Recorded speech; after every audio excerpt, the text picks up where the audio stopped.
Hello, my name is Andy Heath, and in this relatively short video I'm going to teach university students how to write a research paper very well and in a very short period of time. You might have seen my other writing videos, and if not, you can check those out as well. Some are older and a little bit lower quality, but they're improved over the last few years. This one is about academic writing and completing a research paper in the most efficient and effective manner possible. So let's get started with an agenda of this video training. First, I'll cover the purpose of this training. I'll talk about the length of time it should take to write a research paper. I'll also show you a sample assignment.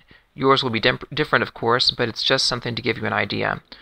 I'll talk about getting your sources together and reviewing them, as well as some tips for doing each of these efficiently. I'll talk about the Works Cited page, and then we'll move into planning the paper, which will actually save you a lot of time. Then there's writing and revising the paper, followed by a recap of what you learned and some quick tips for success. So let's get started with the purpose.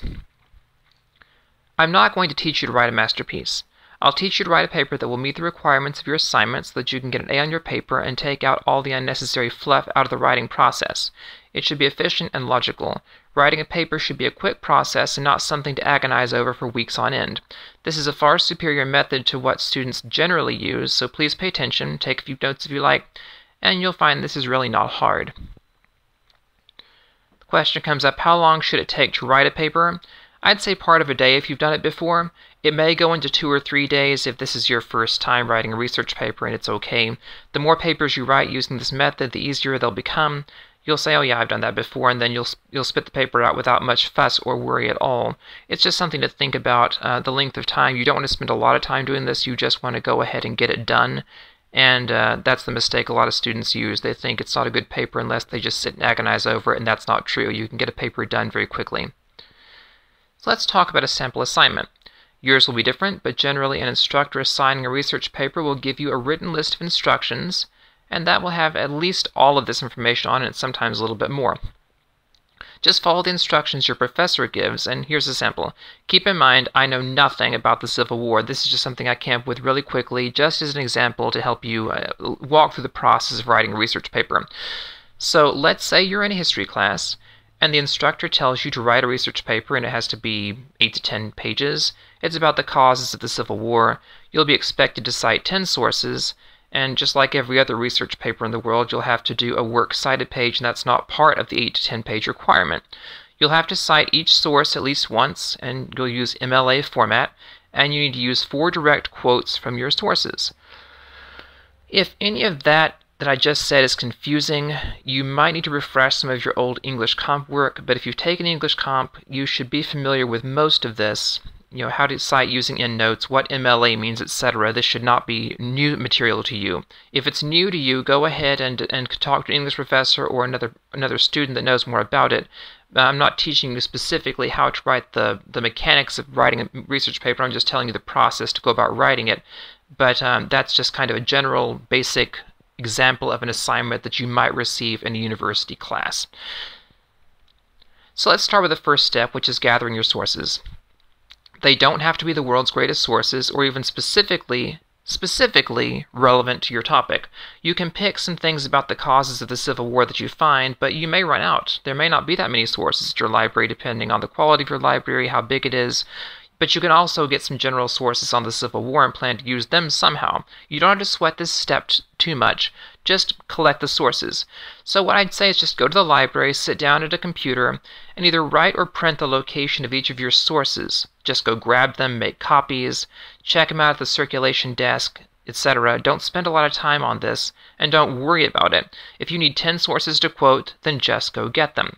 You're looking at an hour to an hour and a half for 10 sources. Even if that's all you want to do in one day, just go ahead and get it done and do the rest later. It's one less thing you'll have to worry about. At some point, you'll need to review your sources. Please do not sit down and read every word of every source. In the university work, you already have too much to read. So what I generally say is read the first and last paragraph of a source and then the first 1 to 2 sentences of each paragraph. Jot a note every now and then, and if you find something you think you'll want to use, jot that down as well. You can always go back and read some sections more carefully later. Right now, you're just kind of getting an idea of what you have. With regard to the 4 direct quotes you'll need, because I said in this particular sample assignment you need 4 direct quotes, go ahead and pick them during this step. You may not know exactly how you'll use them yet, but you can underline them or highlight them, and when it comes time to writing the paper, you won't have to wonder what your direct quotes are going to be. You'll actually know, and you can just insert them in a good place in your paper, followed by the endnote. For 10 sources, I would say you need 1 to 2 hours to review them. It may take a little longer depending on the complexity of your paper, but that's really not that bad. 1 to 2 hours is not that bad to actually go over your sources. And that can actually be a day of work too. If you wanted to spend this out over the course of a week and just spend a little bit of time doing it each day, you could do that as well. Now, the next thing I'm going to say is something that a lot of people will disagree with, but counterintuitively, I actually find it easier to go ahead and write the works cited page before actually writing the paper. It's the most cumbersome and boring part of the research paper, and I promise you will not be in the mood to fool with it after you've written your paper. So I say go ahead and do the works cited page now. You already have your sources. You know the names, the titles, the journals they came from, publishers, authors, editors, websites, etc. Whatever you need, you already have that. I would recommend using a website for doing your works cited page. There's one called EasyBib.com. I found it just a few minutes ago when I was planning this video. There are probably others. It seems fairly easy to use. You can visit that site and just select MLA in this case, and you can search for a book, or there's also a form you can just enter all the information and it will give you the citation. You can copy and paste it, and you'll be glad it's done when you've already finished your paper. And it's going to be much better to go ahead and do your works cited page now. You will want to have it done. Now, in all my videos, I've always said, I always recommend before you write anything, including a research paper in this case, I always recommend you plan it. I'd use a piece of notebook paper, and I would write the point of the paper at the top. In other words, you could say the Civil War was caused by whatever, or it was caused by X, Y, and Z. However, the thesis statement, which is that's kind of what it is, it's a thesis statement, it needs to be written, you write it at the top. This will be the last sentence in your first paragraph, and instructors always have coronaries over the thesis statement, so try to make it good. But basically, whatever the point of your paper is, go ahead and write it at the top of the page. It will help you in the long run. Below the thesis statement, write the word introduction, and of course you're going to plan out your introduction. All papers have an introduction, and a good introduction will just basically talk about why the paper is important. It might have a quote or a statistic, basically what the point is. You can say many people have been confused about the cause of the Civil War, maybe even get one of your quotes, source citations out of this, if you can find something that says that. But basically you want to plan your introduction. So just write the word introduction, jot a few notes about what it's going to be, nothing long, just a general idea. You can see on this slide, this is kind of a general idea of a very probably badly written introduction, but I'm just giving you an idea of how to plan it. At the bottom of the page, you can write the word conclusion, and then some notes as to why your paper was important, which is what goes into a conclusion. Basically, what's the takeaway? What's the point? Just jot down some notes about how you want to wrap the paper up. Again, it's not Shakespeare, but every paper has an intro and a conclusion, so you want to go ahead and plan your conclusion now. In between the words intro and conclusion, you'll want to list the various topics you're going to cover in the paper, even if you don't exactly know how you'll cover them yet. In a paper like this one, I might talk about slavery, religion, or whatever I was able to glean from my reviewing my sources earlier. So just kind of make a list of what you want to cover in your paper. It doesn't have to be in any particular order. Just write it down, get it in between the words introduction and conclusion, underneath the thesis statement at the top. Now I've got my quick list. I'm going to write a few words about each section on the list. My point, for example. The sources I'm going to cite, any locations of quotes I'm going to use, I'm going to write all this down. I'll do this for each section of the paper that I've written, and then I'll have some idea of what I'm going to do. At that point, I basically spent not a long time outlining the paper. And of course, you've been told to outline papers before, but here's something you haven't been told, so bear with me for one moment. Let's talk about word counts. Now I said this paper is going to be 8 to 10 pages. A page written at the university level generally has about 250 words on it. You're looking at Times New Roman, 12 size font, whatever the margins are in a standard Word document, about 250 words a page. So an 8-page paper is going to be about 2,000 words. You can do a quick calculation so you'll know how many words to make your paper. You're going to say, why is that important? What's the difference in a word count and a page count? And I will tell you. With a word count, you can actually plan the length of each section of your paper so you know how long it needs to be in order for your paper to end around the length it needs to be. You might say your intro will be 150 words, maybe the slavery section can be around 300. You might figure the money-making methods will take a little more, so that can be 500 words, and you can tally this up. Here you can see I've actually planned a 2,150 word paper, and that meets the requirements of the assignment. The word count will be off a little. It's not going to be exactly 150 words. It may be 156 words, it may be 148 words, but it gives you a general idea of how long to make everything. At this point, you can actually write your paper. You start with your intro, and you write it. You know it has to be 150 words. You don't have to worry about writing. Let me put it this way. At this point, you're not worried about writing an 8-page paper or a 2,000-word paper. You're worried about writing a 150-word intro. That's all you're thinking of.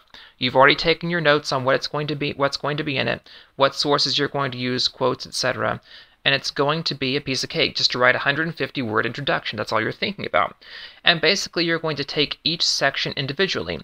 When you're writing the section on slavery, you're not worried about writing a 2,000-word paper or an 8-page paper. You're worried about writing 300 words on slavery based on what you've gleaned from your sources. You can see the word count at the bottom of the screen if you're writing the paper in Microsoft Word, and that'll give you some idea of where you are. Everything's already planned. You're essentially following a recipe at this point. Just stick with your plan and write each section of your paper, and it won't be that hard. Now this is a step that a lot of students skip. I'm going to tell you, don't skip it.